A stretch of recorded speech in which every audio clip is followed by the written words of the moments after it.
We are conditioned from birth to be polite. We're taught to return a smile and offer a helping hand to a stranger. But in the hollow, echoing silence of a 24-hour gym, that same politeness can become a tether, one that pulls a predator directly into your life. I learned the hard way that a friendly hello can sometimes be the first symptom of a fractured mind. For the purpose of this account, you can call me Ethan. My life used to be a clockwork machine, office by 9, gym by 6, home by 8. The gym was my sanctuary, a place of predictable iron and sweat. That was until I met Vance. Vance was a fixture at my local gym. He looked the part of a dedicated lifter, tight shirts, a permanent shaker bottle, and a massive, weathered duffel bag he carried like a sacred relic. It started with the regular's nod. But Vance didn't want a silent acknowledgement. He wanted an audience. One evening, as I prepped for a heavy bench set, Vance was in the rack beside me. He asked for a spot. It seemed routine, but as I helped him rack the bar, the air grew heavy. He didn't just thank me. He launched into a frantic, high-speed interrogation about my life and where I lived. His eyes were wide, darting around as if he was seeing things I couldn't. Like a fool, I gave him my social media handle just to end the awkwardness. Over the next month, Vance became a shadow. He began showing up exactly when I did. He would hover during my sets, offering advice in a voice that was always a pitch too high. Then came the messages, dozens of them, sent at 3 a.m.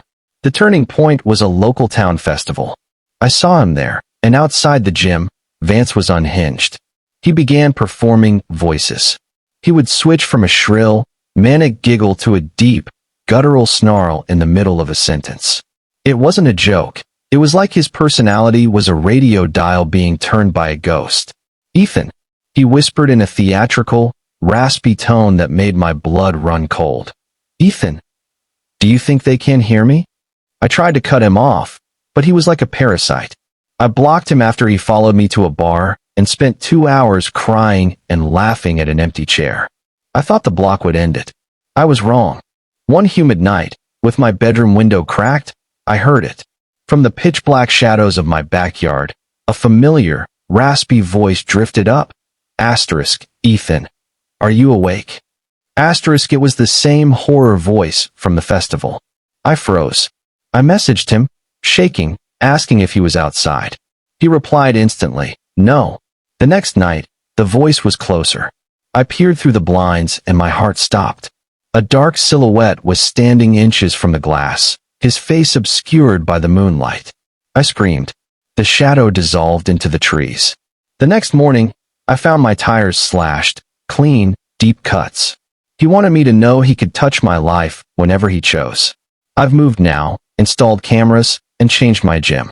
But every time I hear someone change the pitch of their voice, I feel that cold hand on my spine. Once someone like Vance decides you're their friend, they never truly let you go. Hell hath no fury like a woman scorned, they say. But in a quiet town in the Midwest, that fury didn't just burn, it stalked.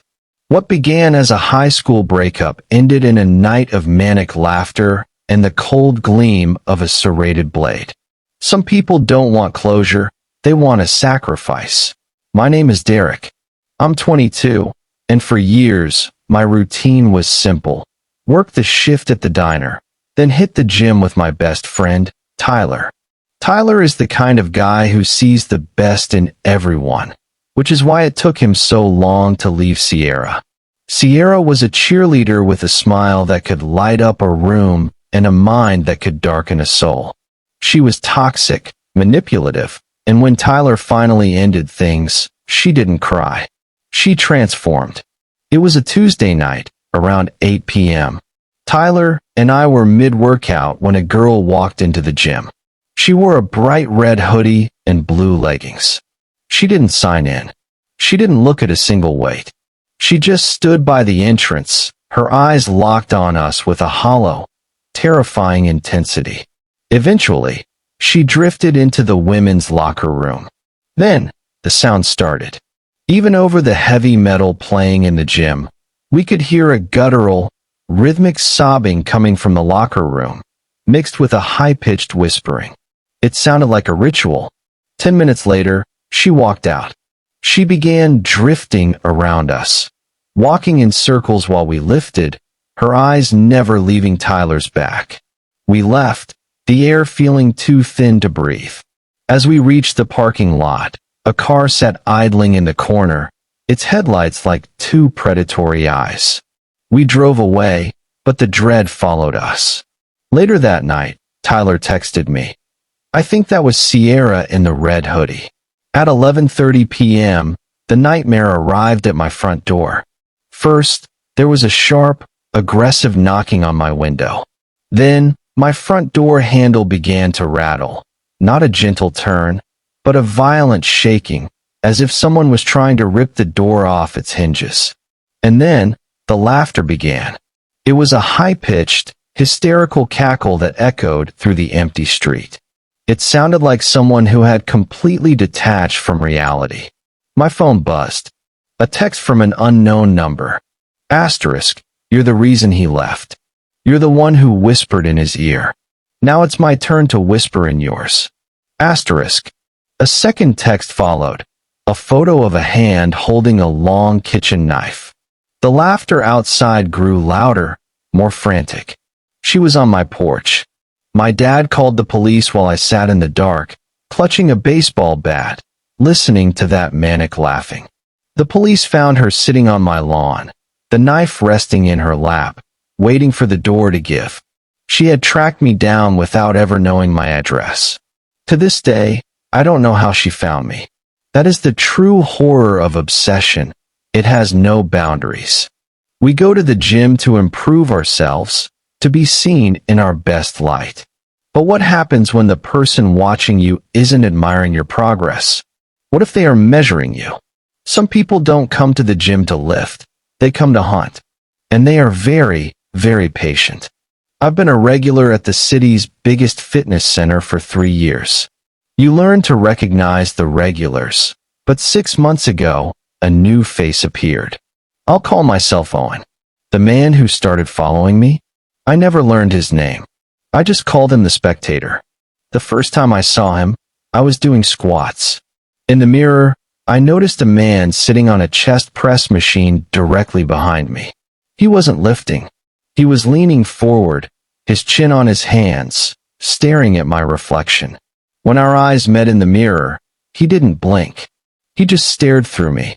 Every night after that, he was there. If I moved to the cardio deck, he moved to the bike behind me. If I went to the locker room, he would be standing by the sinks, washing his hands for 10 minutes straight. He was a predator of stillness. One night, the line was crossed. I caught him in the mirror again. He was holding his phone at chest level, the camera lens pointed directly at me. He was filming my entire workout. When I turned around to confront him, he stood up and walked into the shadows of the hallway without a word. I felt sick. I changed my schedule to late at night, 10 p.m., thinking a stalker wouldn't have that much dedication. For a week, I felt safe. Then came Friday night at a crowded downtown bar. I was with friends, laughing, when I felt that familiar, icy chill. I looked toward the back of the room. There, at a small corner table, sat a man with a baseball cap pulled low. It was him. He had followed me from my sanctuary into my private life. We left immediately, but the feeling of being hunted stayed. The breaking point happened a week later at a local nature trail. It was a gray, foggy afternoon. I was 3 miles into a trail run when I realized my footsteps had an echo. Someone was running behind me, keeping the exact same pace. I sped up, they sped up. I slowed down, they slowed down. I looked back. It was the hat, the build, the Spectator. Adrenaline surged through me. I knew the trail hit a residential street about half a mile ahead. I broke into a desperate sprint.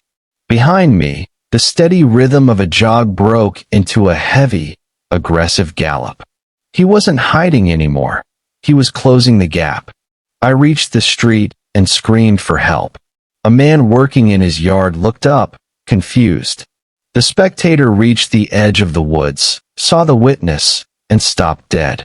He stood there for a long moment, a dark silhouette against the trees, before melting back into the forest. I canceled my membership the next day. I don't go to the gym anymore. I bought weights for my garage, and I keep the door locked. Because now I know, whenever I look in a mirror, I'm not just looking at myself. I'm looking for him.